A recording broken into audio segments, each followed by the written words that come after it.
أعوذ بالله من الشيطان الرجيم.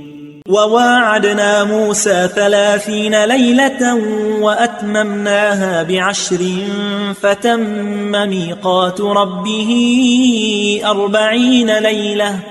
وقال موسى لأخيه هارون اخلفني في قومي وأصلح ولا تتبع سبيل المفسدين. ولما جاء موسى لميقاتنا وكلمه ربه قال رب أرني أنظر إليك.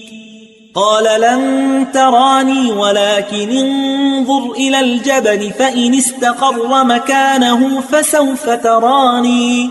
فلما تجلى ربه للجبل جعله دكا وخر موسى صعقا.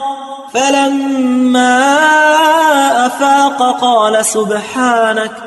قال سبحانك تبت إليك وأنا أول المؤمنين. قال يا موسى إني اصطفيتك على الناس برسالاتي وبكلامي فخذ ما آتيتك وكن من الشاكرين.